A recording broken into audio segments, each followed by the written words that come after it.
It doesn't matter who you are, we all know life can be stressful. Taking a difficult test? Stressful. Trying to find a job? Stressful. Trying to hide the body? Stressful. Thankfully, games can sometimes provide a really nice counter to that stress. Most games tend to have at least one or two nice quiet areas where the player can just relax. Whether it's something about the environment, the context, or most importantly music. These are the 10 areas, or even in some cases full games, that I personally find to be the most soothing. What's up guys, I'm Warbot and this is my top 10 most relaxing locations.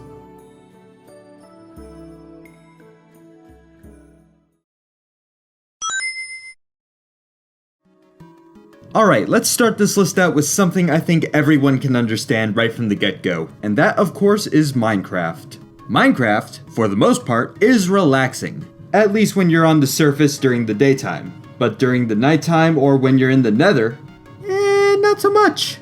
Tell me what's not relaxing about exploring and building in a huge, vast, open world where you're free to build whatever you please. You can either build a huge castle, or a crazy tower, or a cool bridge, or a whole bunch of game characters, or you could just build a penis, like everyone else.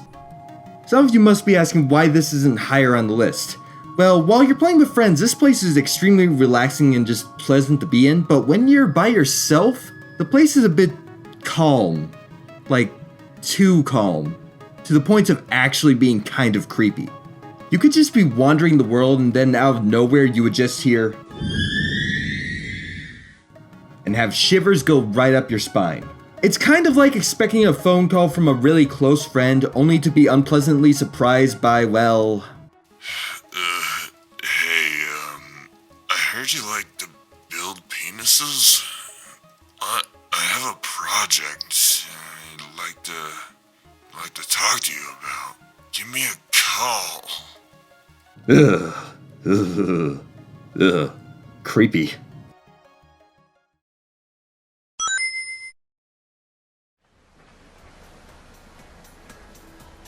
Yasuo Inaba. Yasuo Inaba. Without a doubt in my mind, there is no town that feels more like a home than the countryside town of Inaba in Persona 4. What can you do in Inaba, you ask? What can't you do? Go to school, get a job, go shopping, go fishing, run a daycare, study, be a creeper, hang out with friends, hang out with a fox, do errands for it, read Twilight, regret your choices, blindly eat mysterious foods in your fridge, have intimate dreams about the people you've just met, solve a murder, get sexually harassed at school, get sexually harassed at your job, buy weapons on a TV shopping network, eat lethal amounts of beef, form an unbreakable bond with someone, and then ignore them for the rest of your life, solve riddles with funky people, get a girlfriend, get multiple girlfriends, become a crossdresser, go home, be a family man, and finally at the end of the day, sit back, relax, and enjoy the town.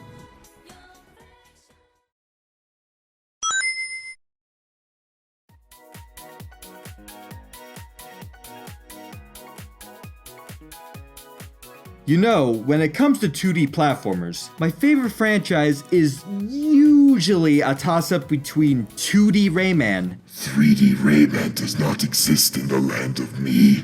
Sorry, Rayman 2 fans. And the Donkey Kong Country franchise. I love these games. While Rayman might have some better challenging gameplay, just slightly, I absolutely love the atmosphere in DKC. Especially in those first two games, the DKC franchise is home to some of the most atmospheric and relaxing levels of the SNES era, from aquatic ambience to the forests to the crystal caves. But for me personally, my pick has to go to the Bramble levels. Now I know what some of you must be thinking right now. Warbot, have you gone mad? As a child, these were some of the most cruel levels I ever played through. They killed my brother's controller. And yeah, back in the day, these stages were pretty frustrating. I mean, about 90% of what you're seeing right here is gonna lead to a horrible eye-impaling death. But in there lies the problem. You shouldn't be looking at this level, you should be listening.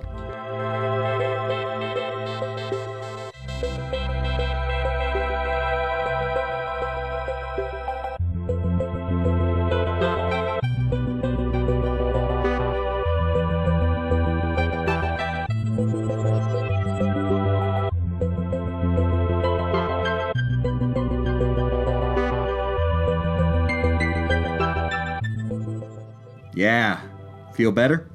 No matter how many times you may die on these levels when you're first playing through this song will keep you level-headed. And when the song alone can keep you calm in a place like fucking this, then that's really saying something.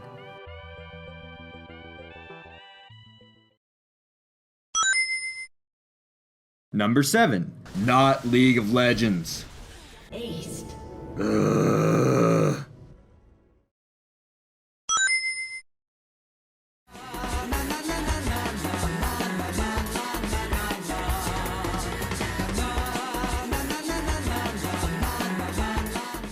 Katamari Damacy.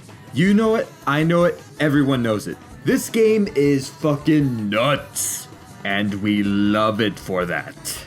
So why would anything in a game like this be on a top 10 relaxing locations list? Cause, well, this isn't exactly relaxing.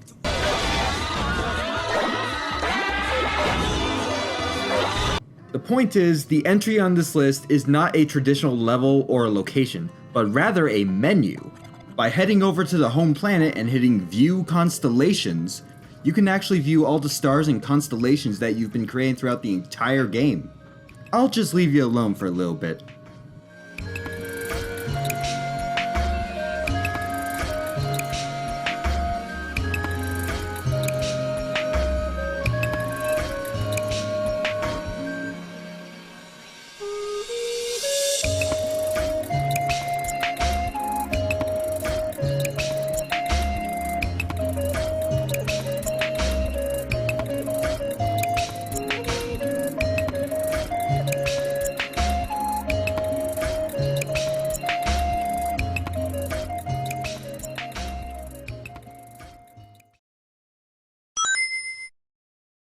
And now, a public service announcement from some big jerk that you're listening to. You know the one. It has just occurred to me that if I do not include the Animal Crossing village on this list, everyone and their mother is going to want to gouge my eyes out with a rusty spoon. So in order to keep my eyesight, here's a montage of the Animal Crossing village to the music of The Entertainer. Okay, thanks.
You know, one of the factors that makes an area feel relaxing in the first place is contrast. You simply cannot overstate the importance of good contrast and good pacing. To show you what I mean, let's take a look at one of my personal favorite games of all time, Final Fantasy X.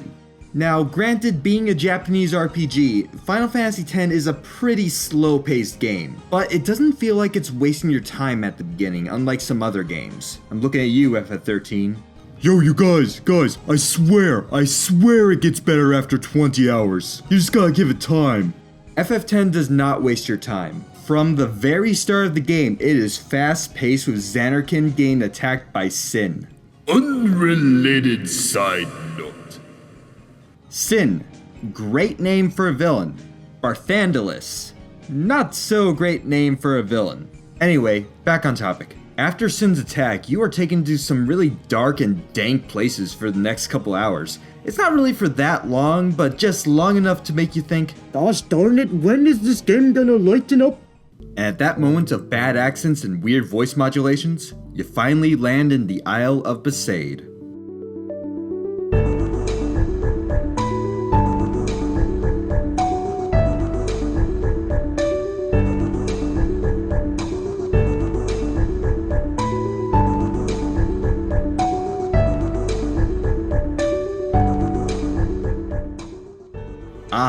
Soak it in. The beautiful music, the wonderful scenery, the god-awful sports team that hasn't won a game in 10 years. The fuck are you doing, Waka? Victory? You're serious? To be completely honest, there were plenty of other seaside towns that I could have chosen for this list, but what makes Besaid stand out above those others is that contrast I mentioned. Without that contrast, I don't think Besaid would be nearly as relaxing as it is. So remember, contrast and pacing. Those are important. Alright? Alright.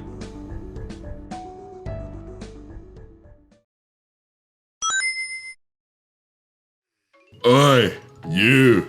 You like the Sonic? You like the Tamagotchi? Chow Garden. There you go. The Sonic Adventure 2 Chow Gardens. This one's kinda self-explanatory here. You hatch and raise Chow. In a garden. That's kinda mostly it.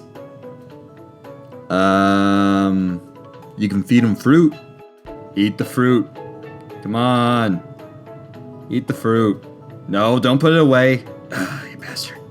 Or you can feed them a raccoon. That's kinda cool. I say there, monstrosity.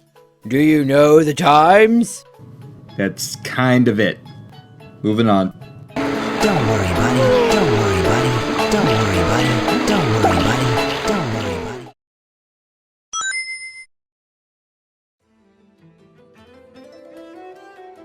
Journey.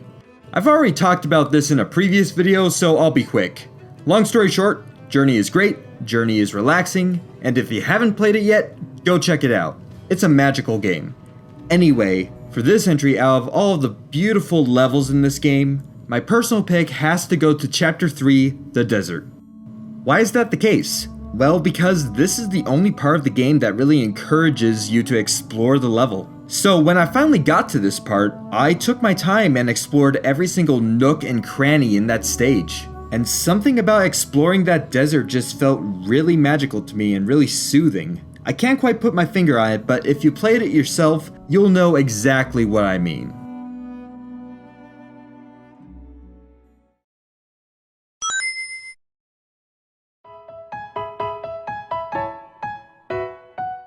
Kirby's Epic Yarn. The whole thing. I don't care what anyone says, this is the most adorable, soothing, most relaxed game ever made. I could probably just keep going on about how cute this game is, and face it, I'm probably gonna do that anyway. But here is my top 5 reasons why Kirby's Epic Yarn is the most damn pleasant thing ever made. Number 5, the transformations. You get to change into a bunch of cool stuff like dolphins, and penguins, and UFOs that you're in. What? Number 4, the enemies. Look at these guys.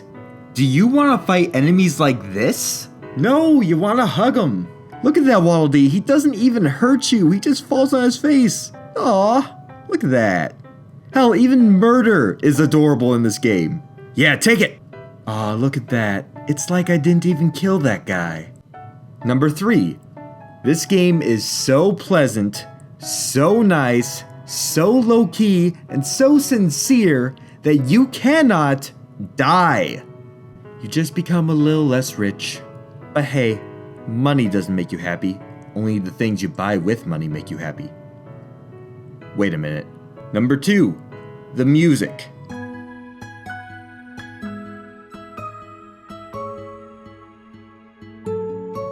Enough said. Number 1. It's Kirby in a world of yarn. Genius. Simply genius. Nintendo, sometimes your ideas are great. And other times your ideas are that, and that, and that, and that. Kirby's Epic Yarn was pretty good though, so at least you have that.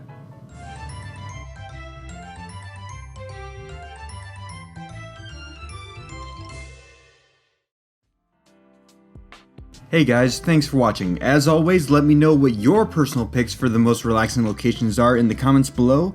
If you'd like to see more of my videos, you can click those little annotations right there.